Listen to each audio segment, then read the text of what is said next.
Salve, salve você que nos escuta, começando mais uma edição do podcast Camaradas Futebol Clube, edição de número 14, camisa do Johan Cruyff.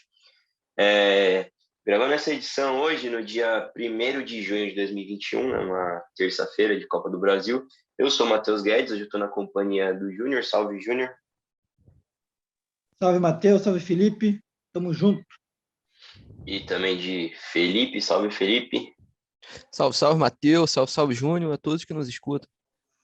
Hoje a gente está sem o André, né? Ele infelizmente não pôde participar. Começar falando, né? Como sempre, começar falando sobre dando nossas condolências aqui, né? Sobre aqueles que perderam seus familiares, seus entes queridos, em decorrência aí do vírus e da cumplicidade do governo brasileiro, né? Que está cada dia mais exposto isso. Cada dia que passa a CPI, a gente começa a ver mais o tamanho da negligência, né? Um governo que demorou meses para responder um e-mail de uma vacina, mais horas para responder um e-mail da Conmebol. A gente vai falar disso mais para frente, vai guardar a nossa revolta mais para frente, mas nossas condolências, né? E vamos nos cuidar para tentar seguir em frente, sair dessa o quanto antes. Também na semana aí que a gente perdeu, né, recentemente, o Januário de Oliveira, uma das grandes vozes aí do esporte brasileiro. Fica nossas saudações aí, nossa memória ao Januário de Oliveira, nossas condolências aí à família e os amigos, esse grande expoente do esporte brasileiro. Hoje tem bastante coisa para falar, a gente vai falar sobre a Champions League, vamos falar sobre o começo do Brasileiro, também falar sobre essa malfadada Copa América, né, que veio para o Brasil. Mas vamos começar sobre o que aconteceu no sábado, a final da Champions League. Chelsea bicampeão europeu, né, Chelsea 1, Manchester City 0, a gente falou aí bastante já sobre a Champions League durante as últimas edições. E antes de eu jogar para vocês, só queria falar uma coisa.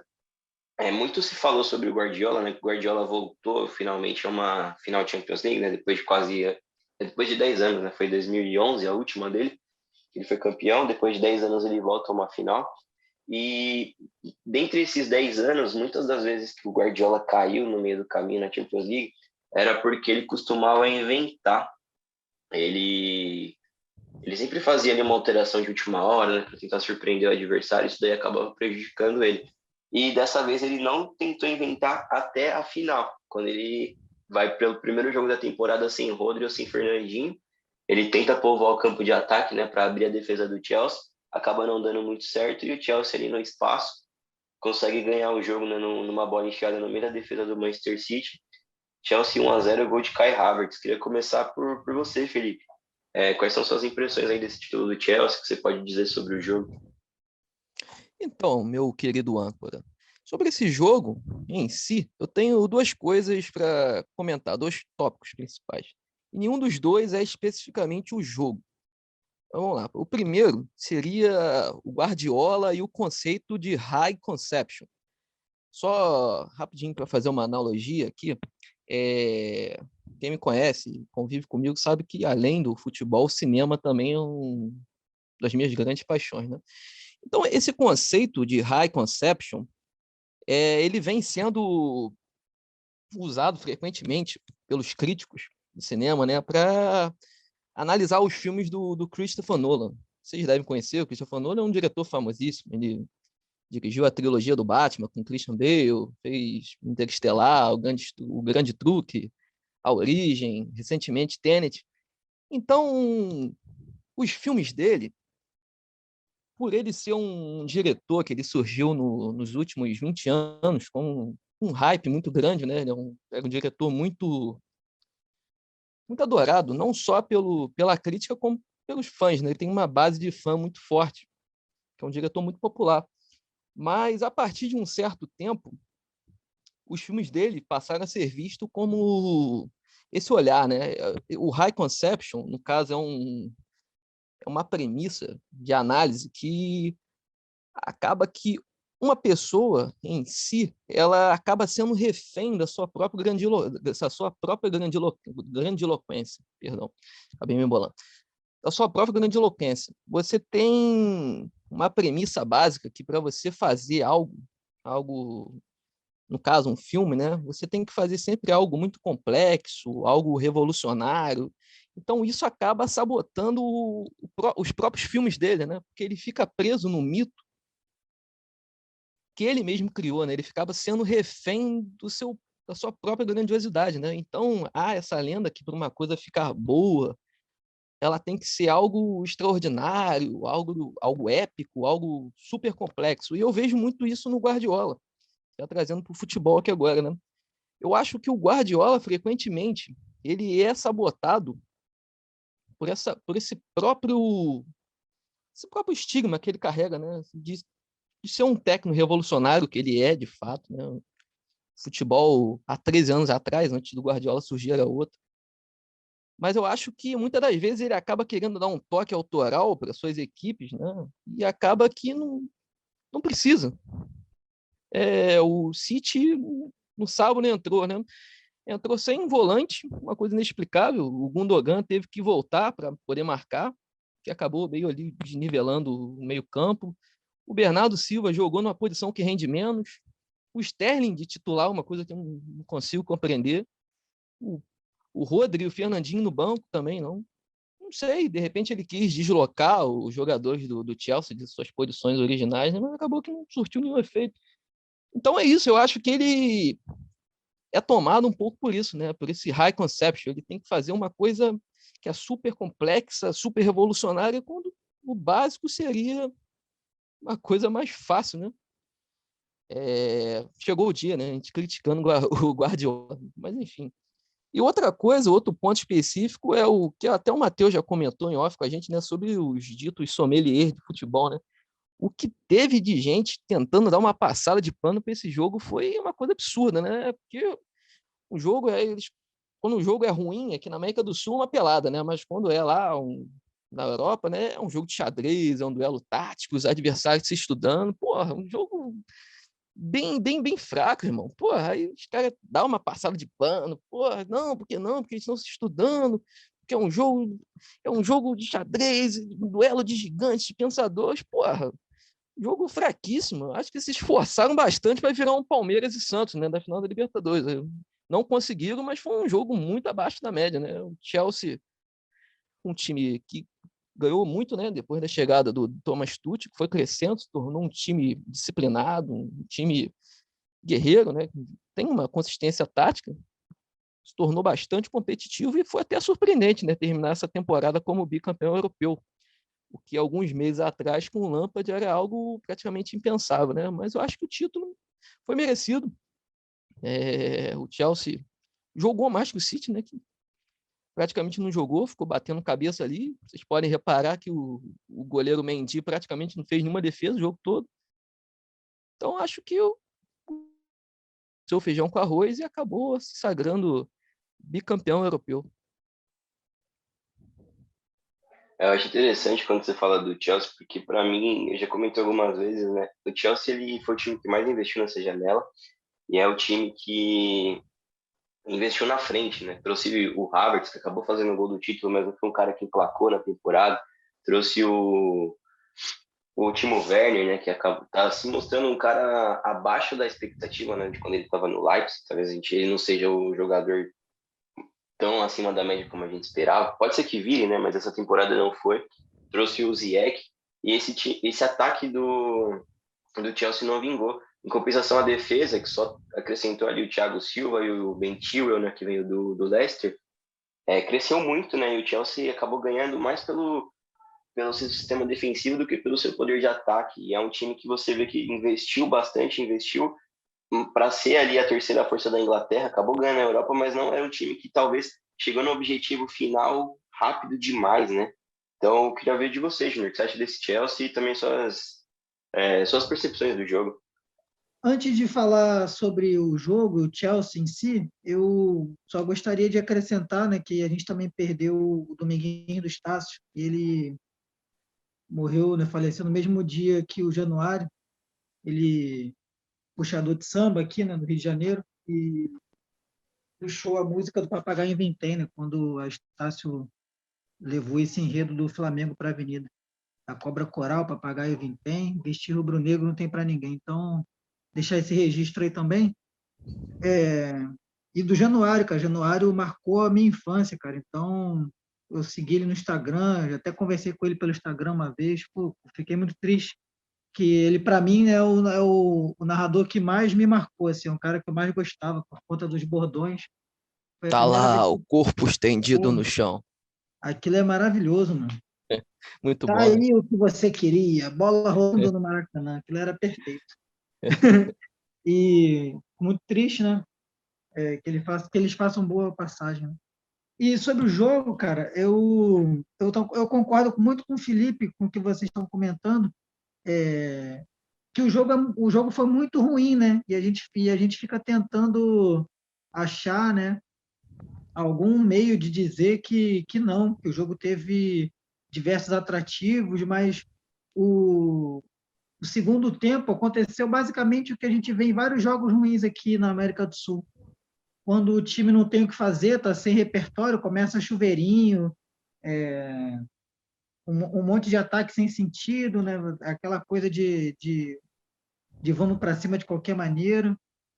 Então, concordo muito com essa ideia, né? Que o jogo estava tenebroso. E teve um momento assim que estava difícil, cara. Tinha que fazer muita força para se concentrar e tentar assistir o jogo até o final. O Chelsea é sempre um time que proporciona esse tipo de jogos, porque é um time muito pragmático. Parece que pode entrar qualquer treinador ali, que não adianta, parece que é o ranço que a camisa carrega. O Chelsea pratica esse jogo antes dele ser rico. Eu lembro do Chelsea quando ele tinha o Zola, não sei se vocês lembram desse jogador, é um italiano, ele é o último ídolo do Chelsea antes do Chelsea ficar milionário.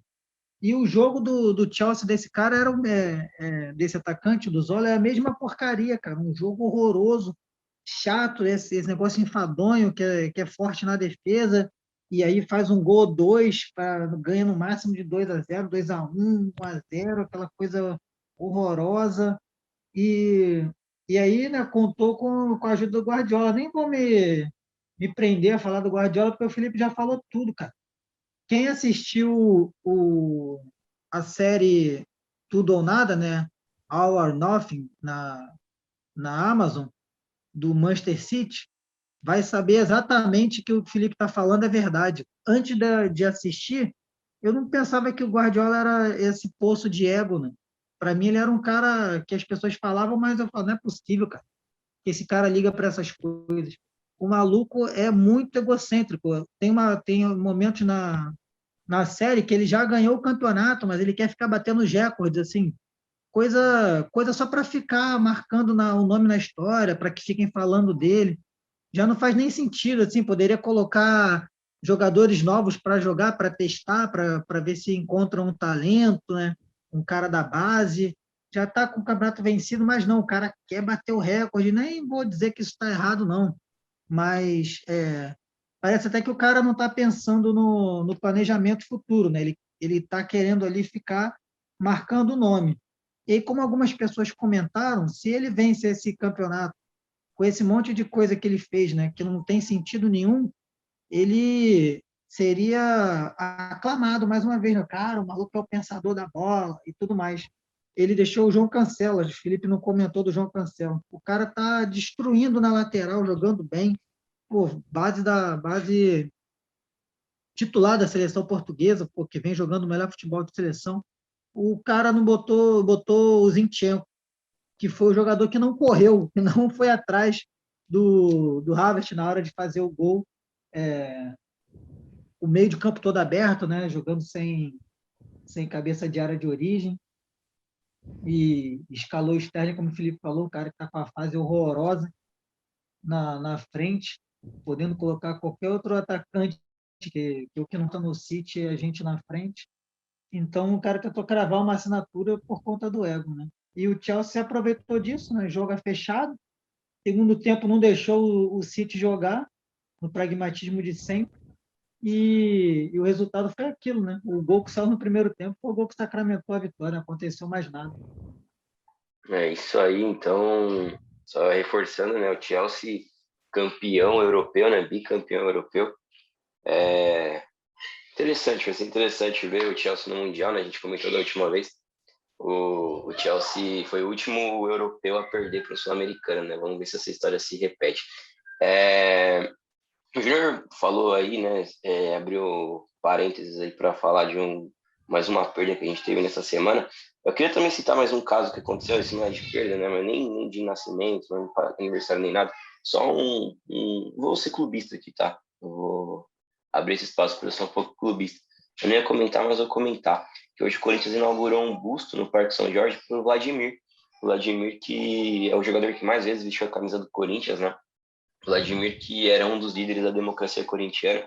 Até no documentário da democracia corintiana fala, né, que o Sócrates ali era o intelectual, o Casagrande era o rebelde e o Vladimir era ali o Pantera Negra entre dos três líderes, né? Era um cara que era muito ligado ao movimento negro e tudo mais. Então, muito mais que merecido a homenagem ao Vladimir. Vamos mudar de assunto, falar sobre o Campeonato Brasileiro, que começou esse final de semana. Temos alguns destaques aqui, eu já quero começar pelo Júnior também, para a gente começar destacando. O trio nordestino, né? Bahia, os dois de Fortaleza, o Ceará e o Fortaleza, que ganharam na rodada, né? Hoje são os três líderes ali junto do Red Bull de Bragança Paulista. Até o Sport também, que não perdeu, né? Teve um jogo meio heróico contra o Inter, que estava perdendo de 2-0, conseguiu empatar com polêmica de arbitragem e tudo. Mas queria seu destaque, Júnior, sobre esse começo nordestino aí no Campeonato Brasileiro. Um começo muito promissor, né? Mas que não surpreende mais ninguém, porque quando a gente começa a pensar em gestão de futebol, tirando o esporte que está capengando ainda um pouco, né? As gestões, né? Do Ceará, do Fortaleza e do Bahia, elas vêm demonstrando muito profissionalismo, né? Então, isso acaba, de certa maneira, refletindo dentro do campo. Quando não tem uma base, né, por fora ali muito boa, acaba afetando o desempenho dos times dentro de campo. E a gente vem observando que treinador nesses dois times lá de, lá de Fortaleza, né? Quando eles trocam de treinador, geralmente é por conta de algo muito acima da média, assim, porque não é por qualquer motivo, né? O Rogério Ceni estava lá, ele não sairia se não fosse a proposta do Flamengo, né? A gente está vendo aí que o Ceará está bancando o Gordiola, né? Nosso carinhoso Gordiola, mesmo depois de ter vários resultados ruins agora no início do ano.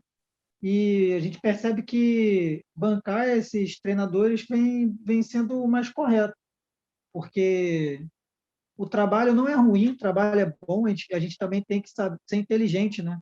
E saber até onde nós podemos chegar quando se trata do nosso time, né? Então, qual é o objetivo desses clubes?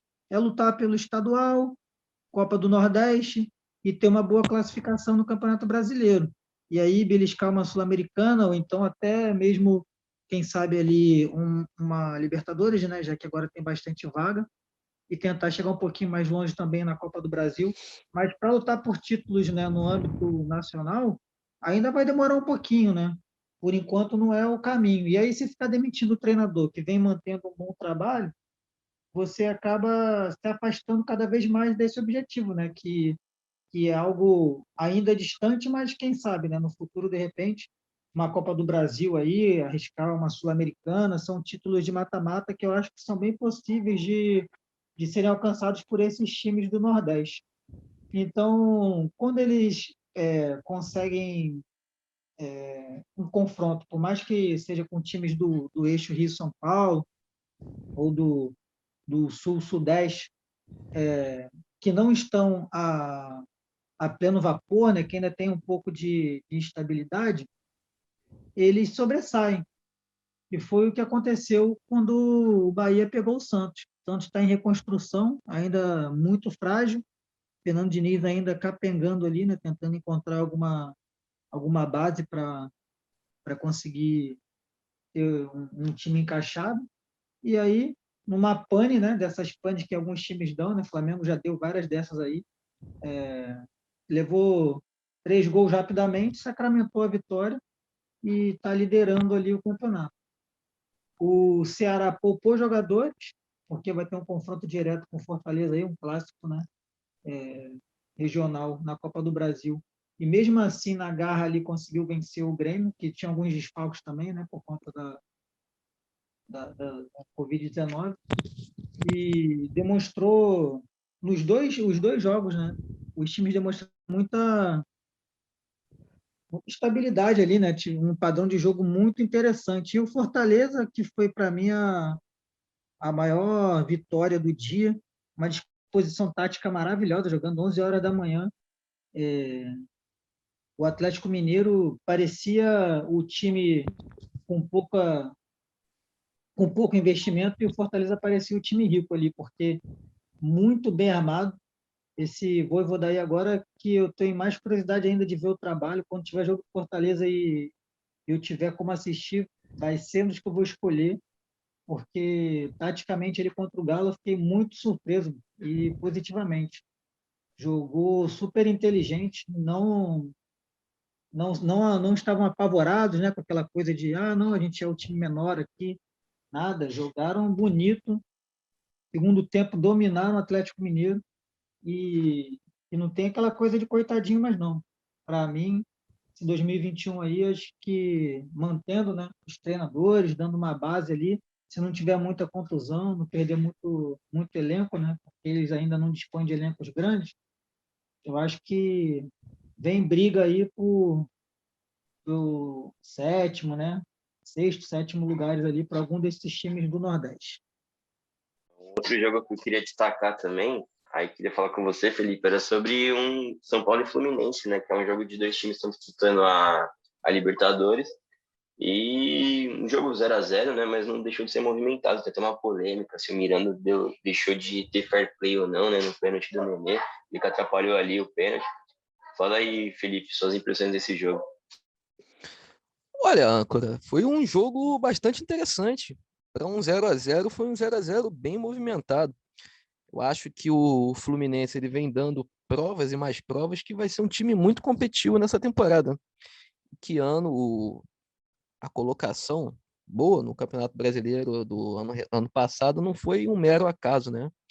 Eu acho que o time, a tendência é ir se acertando com o Roger, apesar de pequenos ajustes que ele tem que fazer no time ainda, mas o time vem evoluindo bastante. Apesar de ter perdido a final do estadual para o Flamengo, né? Eu acho que o Fluminense é um time que vai render nessa temporada. A gente vai falar mais à frente depois, né? Acabou de pegar um chaveamento bom na Libertadores. Mas sobre o jogo em si, foi um jogo que o Fluminense foi superior. O São Paulo mais tempo com a bola, muito mais posse, mas o Fluminense mais objetivo em campo, né? Mais sabendo o que fazer, atacando mais o adversário. E por pouco não saiu com a vitória fora de casa, né? Eu acho que no lance ali do pênalti, o Miranda acabou entrando um pouco na cabeça do Nenê, né? Ele bateu o pênalti muito mal, mas coisas do futebol, né? Mas eu acho que se tivesse que sair um vencedor do Morumbi, certamente seria o Fluminense. Acho que está começando praticamente a temporada agora, né, em relação aos times serem testados, né? E o Fluminense vem despontando aí como um time bastante promissor. Do início do ano para cá. Aliás, isso é interessante para pontuar também, né? Como o Fluminense é um trabalho que vem de tempo já, né? A gente tem mão do Odaí nisso, mão do Marcão, que deu continuidade, e agora a mão do Roger, né? Time que ele vem evoluindo bastante. Então, isso demonstra, é visível em campo, né? Mas o jogo em si foi um jogo muito bom, apesar do 0-0, como eu disse, né? Se tivesse que ter saído um vencedor ali do Morumbi, seria o Fluminense, né? Mas é um jogo para deixar os tricolores aí com bastante expectativa para a temporada, né? Eu acho que vem se desenhando bem. Outro destaque da rodada não poderia deixar de ser, né, o principal jogo da rodada, né? Flamengo e Palmeiras, já para abrir o brasileiro já com esse tamanho de jogo. É engraçado, né, porque muita expectativa foi criada, né, por esse Palmeiras e Flamengo. Muito por conta da escalonada ali. Não vou dizer, não vou falar rivalidade, porque eu vi que no domingo vocês estavam aí debatendo até com o André, né, sobre se era rivalidade ou não, se rivalidade é regional ou não. Eu acompanhei bem por cima, então não lembro agora exatamente qual que é a opinião de vocês, se é rivalidade ou não, Flamengo e Palmeiras. Mas vou dizer animosidade, então, entre os dois times. A gente tem uma escalada na animosidade, né, por ser dois times que estão protagonizando o futebol brasileiro agora, tanto na questão financeira quanto esportiva. Também teve o último jogo recentemente da Supercopa do Brasil, né, que foi um jogaço, então a gente esperava. Foi um jogo menos intenso do que aquele, né? Mas os dois times não fugiram das suas características. O Palmeiras aí conseguiu bastante espaço, né, na defesa do Flamengo no primeiro tempo. Teve boas chances, né? Melhores chances que o Flamengo no primeiro tempo. O Diego Alves foi muito importante para o Flamengo no primeiro tempo. E no segundo, o Palmeiras parou de achar espaço. E aí é aquilo que, se o Palmeiras não acha espaço, começa a sofrer, né? Porque não sabe criar.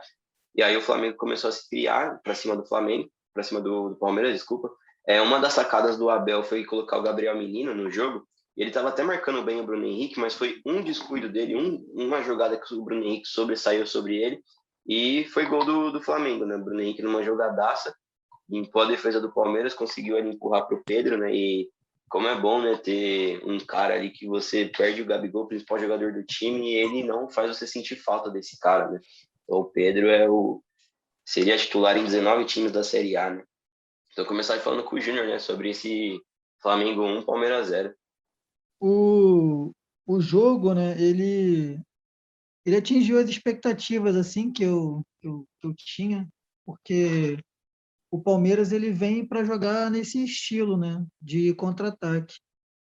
E quando ele tem a posse de bola, quando ele precisa propor o jogo, ele não tem muita consistência, né? Então, depois que o Flamengo fez 1-0 e deixou um pouco a bola com o Palmeiras, foi os momentos que menos perigo eles apresentaram contra o Flamengo. Agora, no primeiro tempo, não.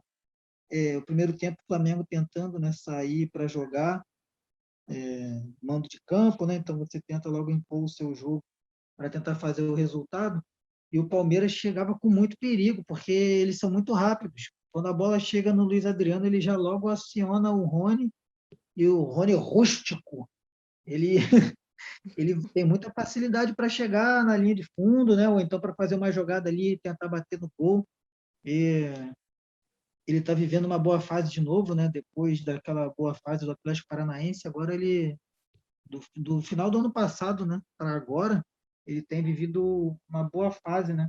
Nem sei como é que vai ser depois para o Abel escalar o Dudu com ele e o Luiz Adriano, né? Porque ele é tão pragmático no estilo de armar o jogo, não sei se ele vai ter um ataque que, ao meu ver, né, um ataque com esses três caras seria um ataque bem potente, mas ele não vai saber como municiar esses caras. Então, eu fico me perguntando como vai ser esse futuro do Palmeiras aí. Mas aí, voltando para o jogo, eu sempre fico pensando, gente, esse rapaz, ele não é possível que ele não tenha outra maneira de colocar o Palmeiras para jogar. Eu não sei se o torcedor do Palmeiras se incomoda com isso, se eles querem ganhar a qualquer preço, né? Comemorar o título é bom, assim, mas eu não sei como eles conseguem lidar com esse monte de jogo horroroso que eles fazem contra times maiores, porque já tá muito tranquilo da gente perceber que quando eles enfrentam times, né, do mesmo quilate, eles têm dificuldade. Ou empata ou perde, assim, você não vê eles ganhando jogo grande, cara. Até o jogo contra o Red Bull, eles venceram ali porque depois de um tempo o Red Bull cansou e perdeu vários gols antes do Palmeiras conseguir vencer a partida ali. Então, até contra um time de menor expressão, né, que é um pouco mais ajeitadinho, eles têm dificuldade. Fica muito complicado para o torcedor, né, acreditar que vai sair alguma coisa interessante desse time, com esse pragmatismo todo. E o Flamengo conseguiu ali se impor, né, como já era esperado, e o Bruno Henrique deu uma arrancada que já não conseguia praticar há bastante tempo, né? E o Pedro é aquela coisa, ele não precisa de muito lance no jogo para fazer gol, não. Então, teve umas duas no jogo inteiro, uma desequilibrou e essa ele conseguiu guardar. Ele é muito interessante na frente, inteligente demais, está sempre no lugar certo, faz a leitura de posicionamento praticamente perfeita. Então, quando conseguiu fazer uma bela jogada ali, porque o gol, né, mostra muito da arrancada, mas o gol foi uma construção. Começou com o Diego Alves, Felipe Luiz, e aí a bola volta no Diego Alves, ele toca a bola no meio, o Arrasca dá de peito para o Gerson, faz o giro, e aí aciona o Bruno Henrique para fazer a arrancada. Então foi uma jogada construída ali desde a zaga, que envolveu o Palmeiras, que não conseguiu marcar. Então até mesmo o time que é poderoso na defesa ainda tem as suas brechas. E os três, né, o Menino, acho que foi o Impereú, se eu não me engano, e o Gustavo Gomes, né, eles foram de primeira, então ficaram para trás, o Bruno Henrique muito mais rápido que eles, para sacramentar a vitória, né? Eu fico esperando que o Palmeiras jogue diferente, né? Mas acho que não acontece, não. Com esse treinador, vai ser esse jogo aí que eles vão apresentar até o final. Eu tenho até pouco a acrescentar depois da contribuição do camarada Júnior. Eu acho que é bem isso mesmo. Acho que Flamengo e Palmeiras, eles não só rivalizam como os dois clubes financeiramente mais estáveis do país, né? Como em duelos, né? Em estilos de jogo, né? Em filosofia de jogo. Isso fica evidente nos confrontos entre eles, né? Foi um jogo muito bom. O primeiro tempo, o Palmeiras mais objetivo, né? E no segundo tempo, o Flamengo botou a bola no chão e jogou, né? O seu futebol, o seu jogo, e acabou resolvendo um lance individual ali do Bruno Henrique, né? Que bastou para poder decidir o jogo. Mas foi um jogo muito bom. Um jogo muito bom que eu fico. Não sei como é que funciona essa questão do sorteio da CBF e tudo, mas era um jogo para encerrar um campeonato, né? Não para abrir. Mas enfim. Outra coisa que eu queria destacar, uma coisa que é meio. Só para pontuar em relação ao Abel, que o Júnior comentou, eu concordo plenamente com ele. Eu acho que o Palmeiras é um time que é pobre em repertório, que é pobre em alternativas de jogo. É esse estilo mesmo e acabou. Não tem, eu também não vejo mais o trabalho do Abel com expectativas, né? Que ele possa melhorar e tudo. Mas o que me chama a atenção, não nesse estilo rudimentar do Palmeiras, é no Abel. O Abel, ano passado, quando chegou, todo mundo elogiava, eu também já elogiei, inclusive, num podcast aqui, como um cara humilde, né? Um cara educado, tudo, né?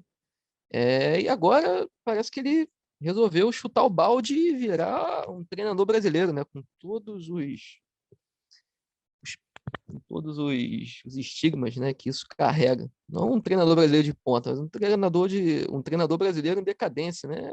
Ele pega o microfone, né, reclama, aí fala do calendário, aí fala da imprensa, aí fala que quer voltar para a comunhão da filha, sei lá em Portugal. Pô, o cara só reclama, bicho. Porra, todo mundo sabe que o calendário do Brasil o futebol brasileiro é horrível, todo mundo sabe que todos os problemas que a gente tem aqui, né, no futebol, em relação à convocação, em relação a treino, em relação de fritura de técnico, né? Mas ele sabe disso, né?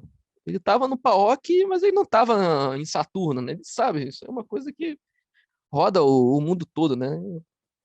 O Brasil é conhecido por isso. Então, não tem por que reclamar, né? Aí fica nisso, parece até que tá fazendo um joguinho.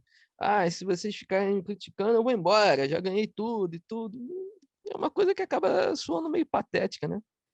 É triste isso, porque o Abel, quando chegou, era um sujeito promissor, né? E parece que ele chegou num estágio que não tem mais evolução, né? Nem tática e nem ao que ele possa acrescentar ao futebol brasileiro, né? Que não vai, é apenas mais do mesmo.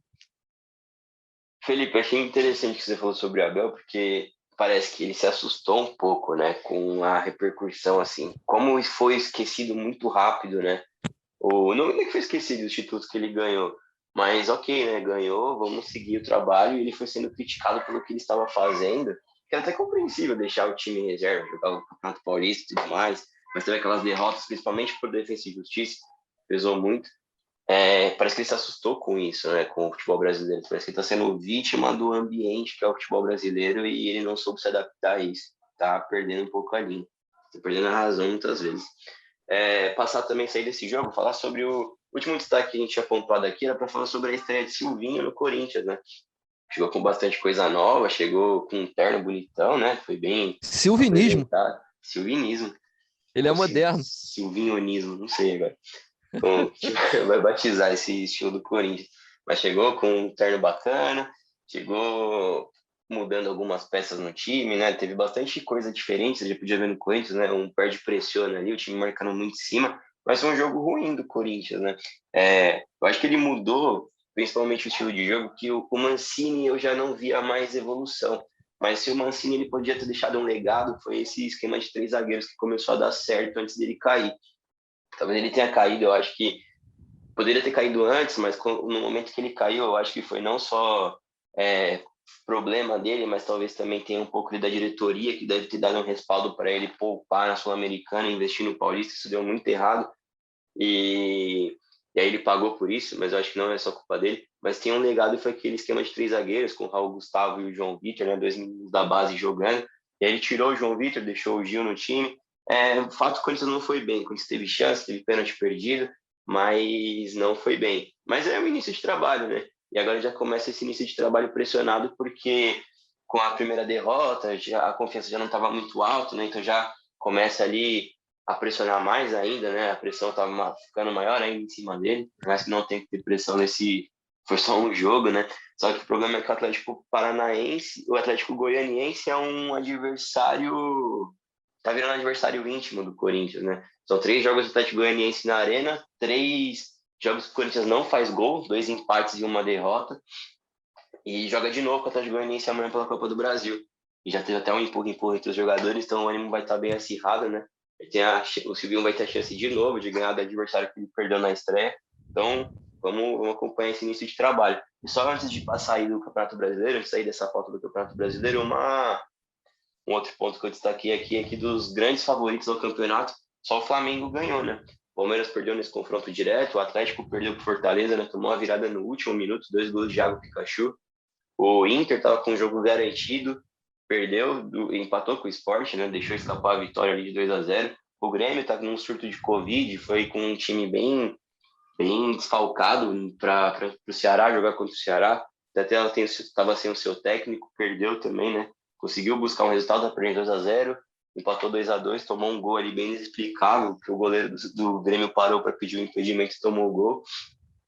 O São Paulo e o Fluminense também, né, como a gente tinha destacado, empatou. Então isso não significa muita coisa para a primeira rodada, mas a gente sabe que lá no final todo mundo está contando ponto, né? E aí talvez você comece a olhar para trás e ver que numa primeira rodada, principalmente no Atlético, que eu achei mais grave a derrota do Atlético, por mais que o Júnior tenha destacado aí o bom trabalho, né, do Fortaleza, com um treinador novo, que foi vice-campeão chileno, né, pela União La Calera, uma aposta bem ousada do Fortaleza, está se mostrando acertada por enquanto. Eu achei a derrota mais grave do Atlético, né, porque é um time que quer ganhar o Campeonato Brasileiro não pode perder ponto dentro de casa como perdeu. Mas vamos passar para outra pauta do programa, que até um pouco ofegante, falei bastante. Como eu falei bastante, eu vou até jogar para vocês, depois eu dou minha opinião, tá? Começar aí por você, Júnior, para você falar um pouco sobre essa Copa América infame, né? Ô, Matheus. Oi. Perdão, âncora. A gente não vai falar sobre a misteriosa demissão do Valentim, não? Vocês têm Não, alguma dica do que aconteceu? Se você Alguma soubesse o que aconteceu... Tem boatos, né? Tem boatos, nada Não, se confirma, mas... Mas tá explicado, é porque ele não conseguiu dar um padrão de jogo para a equipe. Vocês que são maldosos aí. Eu também, o que o Cuiabá esperava do Valentim, né? Acho que ganhar o campeonato lá do Mato Grosso, o Cuiabá ganha com o pé nas costas, né? Pois é. É o time de maior investimento, mas esperava o que do Valentim? Bastou um empate no Campeonato Brasileiro que já mandou o cara embora. As más línguas dizem que teve um caso extraconjugal aí, né? Mas a gente não pode não pode julgar, né? O André sabe, o André tem mais informações, pena que ele não tá aqui hoje.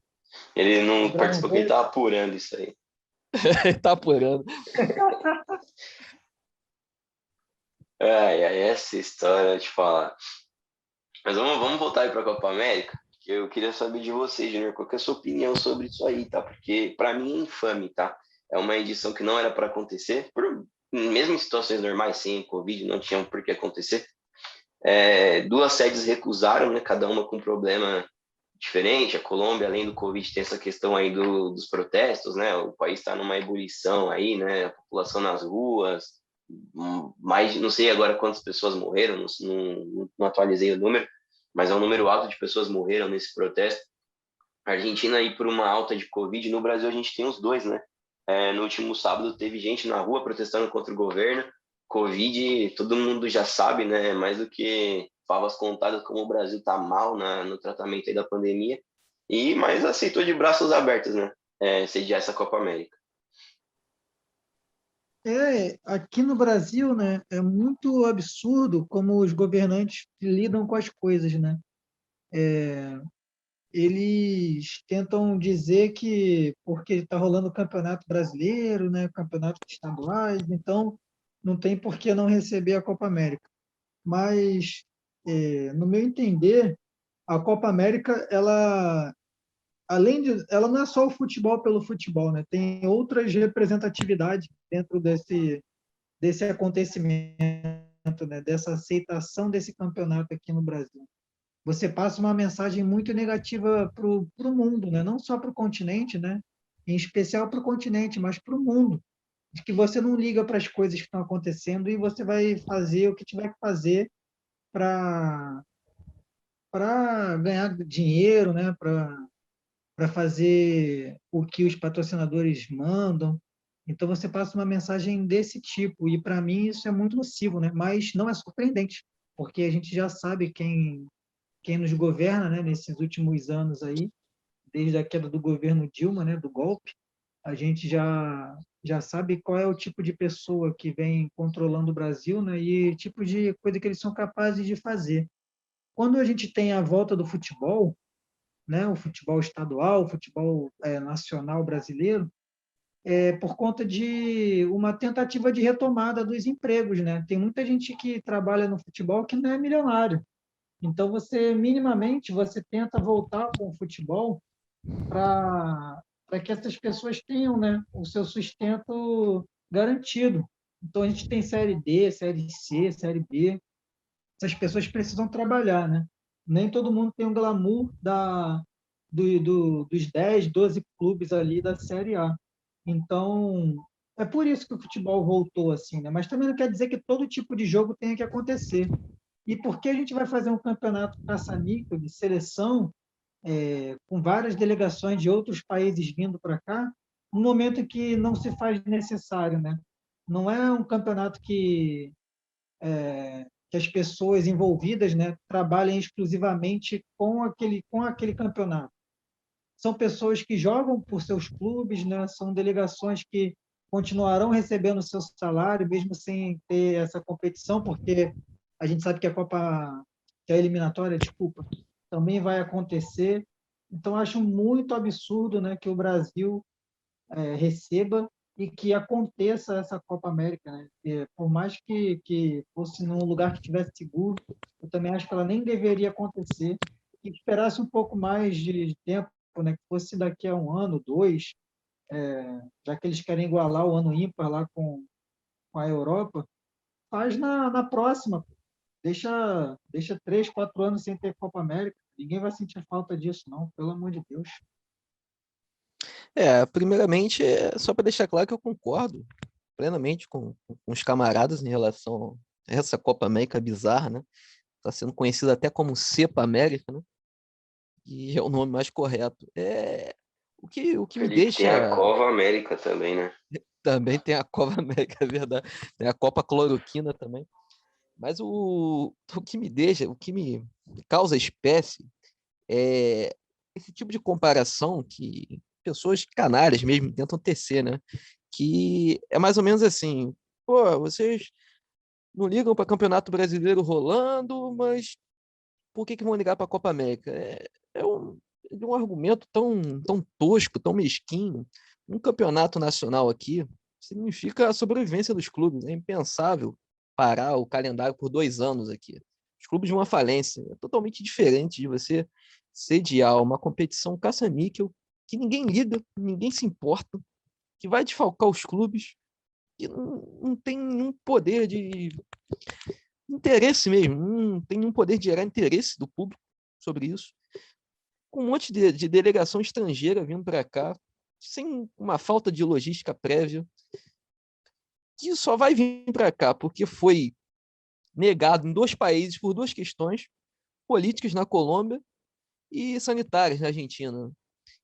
Isso, do ponto de vista simbólico, é essencial para se compreender o Brasil, porque é a percepção do mundo, né, sobre o que é o Brasil hoje em dia, né? Tanto faz, ninguém liga, todo mundo sabe que isso só deixa ainda mais explícito essa relação espúria, né? É uma união sinistra mesmo, entre o governo federal, a Conmebol e a CBF. São pessoas escusas, né? Que acabam se complementando, não tem nenhum... Saiu hoje, inclusive, as sedes dessa famigerada Copa América, que são essas mesmo, são os estados que estão alinhados, né, politicamente com o governo federal. Então, quem tenta fazer esse tipo de comparação entre uma coisa e outra são asnos, são pessoas acéfalas, e falta até adjetivo, âncora. Me falta palavras para descrever. E tem o argumento aí, o mais idiota de todos. Perdão, Matheus. Pode seguir. Achei outro adjetivo, além de asno e acéfalo. É eleitor do Bolsonaro.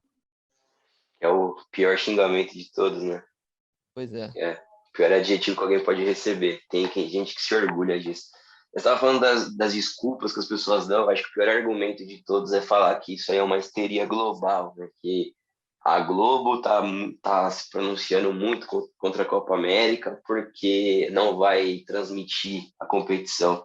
Eu acho de uma pobreza de pensamento tão grande isso que até parece, né, que tudo isso, não só a Globo, né, mas tem muitas outras pessoas que também, como nós aqui, estamos se opondo a esse campeonato e ninguém tem contato aqui com a Globo, né? Eu acho que é uma guerrinha ideológica muito tosca.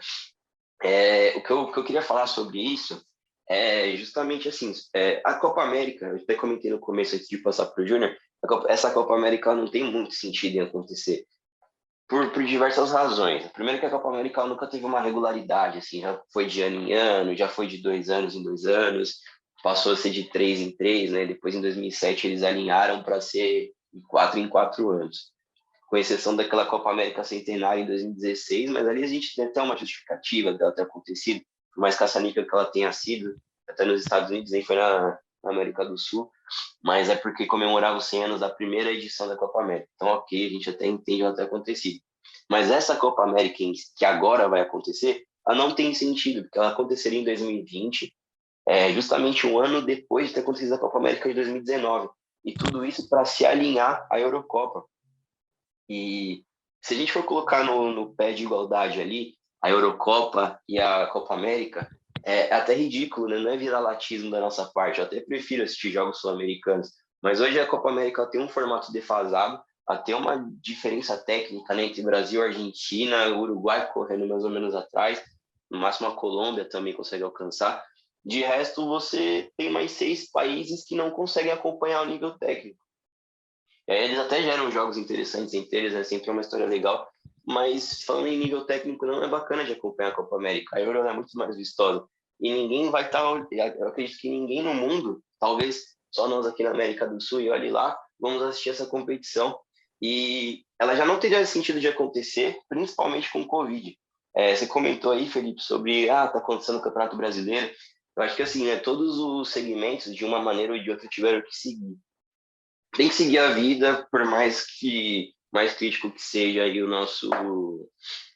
nossa situação. E o futebol, ele seguiu numa época que a gente não tinha nem vacina, né? Não tinha nem... Era impensável a vacina. E aí o futebol segue, só que a gente segue com o futebol aquilo que é necessário, que é a sobrevivência dos clubes. Talvez a gente até possa questionar se a existência das eliminatórias, elas devam acontecer. Se talvez, como a Copa só ia acontecer em 2022, será que não dava para jogar mais para frente, fazer um torneio ali de tiro curto para definir quem que vai jogar a Copa ou não? Já era questionável a Copa América, as eliminatórias, mas a gente entende que tem um evento Copa do Mundo, né? Mas a Copa América, ela não tem razão nenhuma para acontecer. E ela só vem para reforçar o que a Conmebol já estava fazendo, que a gente já via aí na Sul-Americana e na Libertadores, que é o joga e joga independente de qualquer coisa. Eles não estão olhando para nada, simplesmente para o lucro, né? O show tem que continuar. Ignoraram protestos na Colômbia, fizeram o máximo possível para tirar jogos da Colômbia, né? E os jogos que eles não conseguiram tirar, o maior exemplo do ridículo foi o jogo do Atlético Mineiro contra o América de Cali, onde o jogo foi pausado várias vezes porque os jogadores não conseguiam respirar por conta do gás de pimenta que estava vindo de fora do estádio. Essa é uma das situações patéticas, e a mais patética de todas é a vacina, que eles estão guardando, né? Receberam do governo uruguaio 50 mil doses de vacina para vacinar, para o campeonato deles não pararem, até porque eles acreditam que seja mais importante vacinar o Gabigol, vacinar o Neymar, do que o meu pai, que é motorista de ônibus, ser vacinado, que não parou, né, de trabalhar, se expondo ao risco. Eu estava fazendo aqui um levantamento, a vacina está estocada na sede da Conmebol, só esperando alguém chegar lá no Paraguai e aceitar ser vacinado. Algumas equipes aceitaram, né, principalmente paraguaias, teve o Atlético Goianiense também, o Atlético Mineiro, se eu não me engano. Muitas recusaram, e eu estava vendo um levantamento, para quem não conhece, vai atrás de conhecer o Giro Latino. O Giro Latino é um projeto independente dos jornalistas que acompanham as notícias na América Latina. Eles estão fazendo um levantamento do Covid na região. E tem aqui, ó, na última sexta-feira, o último número que eles deram aqui é que o Paraguai aplicou 304.725 doses. Tem 50 mil paradas na sede da Conmebol, né? É até ridículo a gente pensar nisso. Como que a população do Paraguai, só 0,7% da população está imunizada, que é com as 2 doses, né, que garante a eficácia da vacina. Enquanto isso, a Conmebol está ali esperando 50 mil doses porque o show não pode parar. De certa maneira, ridículo. E, assim, eu sei que o futebol... Você ia falar, Júnior? Não, só ia completar rapidinho. E esses times que estão tomando a primeira dose, eu estava vendo, eles nem sabem se vão tomar a segunda ou se Exato. não vão, porque pode ser que quando chegar no momento ali, né, passarem os 3 meses, nem tenha a vacina para eles tomarem, cara. É muito absurdo. O próprio Atlético Goianiense, né? A vacina não pode entrar no Brasil, porque senão ela tem que obrigatoriamente ir para o SUS. O Atlético Goianiense, ele tomou a primeira dose e foi eliminado da Sul-Americana. Então, não tem viagens internacionais para o time do Atlético Goianiense. Então, eles vão ter que dar algum jeito de ir até o Paraguai tomar a segunda dose. Vai ser uma logística aí, logística nível Pazuello, né? Que é ruim de medicina e pior ainda em logística no que ele é especializado. Eu ia falar também só sobre a volta do futebol, antes de completar esse tema. Assim, o futebol voltou. A gente tinha que voltar com ele de alguma forma. E o futebol a gente sabe que ele é passional, né? A irracionalidade ela passa longe do futebol, porque ele é movido à paixão. Então, a gente está vivendo um ano de quebras de tabus. A gente teve o Rangers, que foi campeão, né, depois de ter falido, começado de novo na 4ª divisão, foi campeão depois de muitos anos na Escócia. O Liverpool voltou a ser campeão inglês. O São Paulo, mais recentemente aqui no Brasil, né, foi campeão paulista depois de 8 anos sem ganhar um título. Até esse fim de semana, o Cruz Azul do México voltou a ganhar um título mexicano depois de 24 anos. E tudo isso a gente vê festa nas ruas, né, as pessoas saindo para comemorar. Por conta do futebol ser passional, né? É claro que tem que ter o juízo, mas as pessoas comemoram porque elas estão ali movidas à emoção, né? Então, quem quis voltar com o futebol estava ciente de que isso poderia acontecer. Então, a gente tem que segurar as consequências. Mas, assim, como a gente comentou, né? Esses campeonatos que estão acontecendo, eles são vitais para o negócio futebol continuar acontecendo. Mas talvez a Copa América aí ela seja um pouco demais, né? A gente pode evitar o desnecessário. O desnecessário é essa Copa América. E só uma última observação. A gente tinha visto no nosso grupo de WhatsApp aí, numa discussão, que eu fui até pesquisar, acabei não levando para o grupo, falando sobre as Olimpíadas. E eu vi que as Olimpíadas, cada atleta que está sendo vacinado, o COI, o Comitê Olímpico Internacional, está doando doses de vacina para o país, para não afetar ele na campanha de vacinação. Então você vê que, pelo menos, pode ser desnecessário a Olimpíadas, não sei, né? É um evento que acontece a cada ciclo, já foi postergado, né? Vai acontecer agora em agosto. Ele tem o porquê dele acontecer as Olimpíadas. A gente pode até questionar ele acontecer agora, mas tem todo um planejamento para não afetar ali os atletas e os países que estão cedendo suas vacinas para os atletas. Agora, a Conmebol, faltando 14 dias para a disputa, a gente só soube hoje, né, quais seriam as sedes. É completamente ridículo essa competição. Mas alguém que quer falar mais alguma coisa sobre isso, ou a gente pode passar para a Libertadores? Passemos adiante. Pode passar. Nossa, como a gente estava falando de Conmebol, né, só para encerrar o programa, só dar uma passada, a gente não vai analisar, porque a gente chegou numa conclusão que talvez a análise agora seria muito precipitada, falta mais de um mês para acontecer as oitavas de final, mas foi sorteado hoje, né? Então, só citar aqui quais foram os confrontos. A gente vai ter Defensa e Justiça e Flamengo, Olímpia Internacional, Vélez Sarsfield e Barcelona de Guayaquil, Cerro Porteño e Fluminense. Do outro lado da chave, que para mim é o lado mais pesado, acredito que vocês concordem comigo, tem Boca Juniors, Atlético Mineiro, River Plate, Argentinos Júniors. Uma pena, queria que o bicho de La Paternal chegasse longe, mas talvez vai cair nas oitavas. São Paulo e Racing e Universidade Católica e Palmeiras. Queria saber de vocês aí, qual que é o destaque que vocês têm algum destaque aí rápido para a gente falar desses confrontos das oitavas? Eu vejo 3 especificamente. São Paulo e Racing, acho que vai ser um grande jogo. Boca e o Atlético também, né? Eu acho que muitos torcedores do Atlético acabaram ficando com um receio, né, de enfrentar o Boca. E é curioso isso, né? O Atlético fez a melhor campanha da primeira fase da Libertadores e pega uma pedreira dessa, né? Pra ver que não adianta de nada se terminar em primeiro, terminar em segundo. Mas o time estava com muito receio, né? Parte dos torcedores do Atlético de enfrentar o Boca, mas no Boca a mesma coisa. Muitos torcedores do Boca também estão com receio de enfrentar o Atlético, né? Por conta das últimas contratações do clube e tudo mais. E também o River e o Argentino Júnior. Acho que vai ser um grande jogo. Tenho uma expectativa alta por esse jogo. Acho que vai ser um jogo muito disputado. Então, mas são todos grandes jogos, né? Eu acho que agora a Libertadores passa a ter outra cara, né?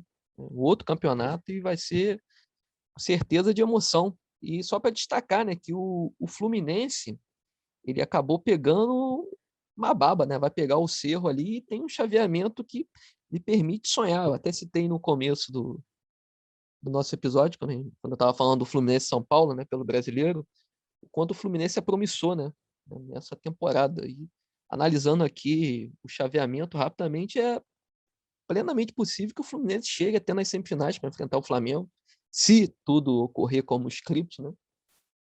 Mas é um caminho que vai se desenhando, mas vai ser uma Libertadores sensacional. Eu acrescento aí aos jogos que o Felipe comentou, concordo com todos, e acrescento Vélez Barcelona de Guayaquil. São dois times interessantes de ver jogar, assistir alguns jogos, né, dessas equipes, e são muito bem armadas, né? E o Barcelona, quando joga em casa, consegue mandar bem os seus jogos, né? E quando saiu para jogar também dava jogo. Então, acredito que vão ser dois jogos muito interessantes. E eu só discordo do Felipe porque, para mim, o Fluminense ele para em Vélez ou Barcelona. Ele não passa desse confronto para mim, não. Pelo que eu vi, né, desses times jogando, o Fluminense, para mim, ele fica por ali. Não, por mais que ainda não dê para cravar nada, muita coisa ainda vai mudar, né? Eu estava vendo que alguns times podem perder jogadores, né? O Defensa e Justiça, por exemplo, tem muito jogador emprestado, de repente vão acabar perdendo, né? Alguns de seus jogadores de time titular. O Vélez também pode perder um ou dois jogadores aí, não sei, né? O lateral esquerdo já não vai jogar porque está com cartão vermelho, vai ter que cumprir suspensão. Então, de repente, os desfalques vão modificar muito os times para daqui a um mês e 10 dias, né? Que é quando vão começar os jogos. Mas concordo que a partir de agora, né, vem muita emoção aí e muitos jogos interessantes, né? Tirando as babas aí que Inter, Fluminense e Palmeiras pegaram, só tem jogaço para a gente conferir depois para frente. Júnior, você comentou do Palmeiras, né, que pegou uma baba também contra o Católica. Não é tão grande quanto o Inter com o Olímpia, né? Mas essa do Palmeiras é sensacional. Eu vi uma postagem hoje que resume tudo. Eu acho que se o Palmeiras dependesse de sorteio, já era tricampeão mundial. Porque é impressionante a sorte que eles têm. É uma coisa assim inexplicável. Só pegam baba, né, cara? Pô, só pega um baba, que isso. E destacar também, né? Flamengo e Defensa e Justiça vai ser o encontro dos Felipes Luizes do mundo reverso. Felipe Verso. É Felipe Verso. É o reencontro de Rogério Ceni e BKSS, né? O BKSS eliminou o São Paulo do Rogério, acho que em 2017, no Sul-Americana. Eu lembro que isso me marcou porque até virou um meme, porque eu estava na faculdade na época e um amigo meu que estava no meu grupo, ele não foi para a faculdade esse dia, que ele foi para o Morumbi assistir o jogo. Acho que foi o empate lá no... Se não me engano, foi 0-0 na Argentina, e era tipo super desconhecido Defensa e Justiça na época. E foi 1-1 no Morumbi. Não, teve o Defesa e Justiça também, eliminando São Paulo na Sul-Americana. Sim. E aí o São Paulo fez o gol muito cedo e esse moleque ele mandou mensagem no grupo, mandou áudio, hoje é nós, não sei o quê. E aí, tipo, a gente aloprou ele depois, né? Porque o São Paulo foi eliminado. E era o terceiro confronto, né? O BKSS já eliminou 2 vezes o Rogério Ceni. Também teve ano passado, ele é técnico do Racing, né? Eu acho que é um time com um encaixe muito ruim pro Flamengo. O Flamengo é superior, mas é um time com um encaixe aí que é usado, é um time que vai para cima e o Flamengo tem essa exposição na zaga. Pode ser que melhore, né? Até daqui a um mês. Mas vai ser interessante esse confronto. Também vai ser bacana o Fluminense contra o Cerro, porque eu estava vendo hoje que em 2009, na Sul-Americana, eles se encontraram na semifinal e deu uma porradaria no Maracanã, né? Que acabou em briga esse jogo, briga generalizada. Vamos ver se isso vai ir para dentro de campo, esse histórico. E também o Júnior comentou sobre Vélez e Barcelona. Não queria falar muito sobre o jogo, mas sobre um negócio curioso que aconteceu, que o Vélez, depois do sorteio, postou que ia viajar para a altitude do Equador. Só que não tem altitude em Guayaquil, né? Então é um desconhecimento do... Fica o vexame. Eu acho que alguém falou que tem 4 metros de altitude, para não dizer que não tem nenhuma. Pensaram que era Quito, né? Pensaram que era Quito. Também só passar aqui a Sul-Americana, que também teve o sorteio, né? Eu só falar sobre os brasileiros. O Grêmio vai pegar a LDU, confronto difícil para o Grêmio, apesar de ser favorito, acho que é um confronto difícil. Aí o Grêmio sim vai para altitude, né? Jogar em Quito. O Atlético Paranaense pega o América de Cali, o Santos vai reencontrar o Independiente, né? Um confronto aí que tem história, teve a eliminação de 2018 do Santos, que perdeu aquele jogo de 3-0, né? Também teve porradaria, não teve? Teve. A torcida do Santos ficou banida. Porradaria, né? franca. Foi. Também teve o Júlio Grondona, que era um ex-presidente da AFA, revelaram um áudio que ele interferiu em 2 jogos na história dele aí como presidente da AFA. Um foi aquele jogo que ele colocou a Marília para apitar Corinthians e Boca, e o outro foi a semifinal da Libertadores de 64, que o Independiente roubou o Santos. E tem o jogo aí líquido, né, que é Independiente Del Valle e Red Bull Bragantino, um suco contra o energético. E se esse continente já não estava muito tranquilo a situação, também vai ter um Nacional em Peñarol, né, para botar fogo no continente. Esse vai ser o jogo. O Corinthians foi eliminado, o Peñarol passou. Eu tô nessa Sul-Americana mais pelo caos, e vai acontecer o caos com esse Peñarol e Nacional. Vai ser o jogo aí das 2 competições, ao meu ver. Bom, então é isso. Acho que a gente conseguiu matar a nossa pauta hoje, né? Só antes de terminar, só queria ressaltar que está acontecendo a Copa do Brasil e mudou o regulamento, agora os grandes estão entrando na terceira fase, né? Antigamente não tinha os times os grandes não, né? Os times da Libertadores, no caso. Antigamente os times da Libertadores eles não jogavam a Copa do Brasil, então os times que sobravam e tinha menos vagas, então você tinha mais times grandes jogando a Copa do Brasil, eles sempre iam para uns lugares bem onde o futebol de elite não chega, né? E agora, como mudou, os times estão entrando na terceira fase, não mais nas oitavas, a gente vai ter alguns casos onde os times grandes vão até esses lugares onde o futebol não chega, e está acontecendo agora. São Paulo está jogando contra o 4 de julho de Piripiri, do Piauí. O jogo, infelizmente, não está acontecendo em Piripiri, mas está em Teresina, né, que também é um estado que não tem time de elite. E o 4 de julho está ganhando de São Paulo por enquanto, 1-0. Mas é isso, eu queria agradecer a companhia dos meus camaradas. Júnior, um abraço e até a próxima. Abraço, Matheus, Felipe, sempre um prazer. Até a próxima. Felipe, saudações, até a próxima. Saudações. Aquele abraço para vocês, meus amigos, e até a próxima. Venho dar um salve para o André, né, que não pôde participar aí, teve uns compromissos, mas vai ser homenageado no final do programa, André. Pode ficar tranquilo. André, isso, o pessoal. vulgo Dogman. O Homem Cachorro. É ele mesmo. Vai O botar homem, uma música de cachorro? o homem que manda em Itaboraí. O cão de guarda de Itaboraí. Cão de guarda de Itaboraí. Esse agradecemos a sua companhia. Você que nos escutou até agora, é sempre um prazer ter a sua companhia. Até a próxima, né? Valeu, um abraço. Eu não sou cachorro, não, para viver tão humilhado. Eu não sou cachorro, não, para ser tão desprezado.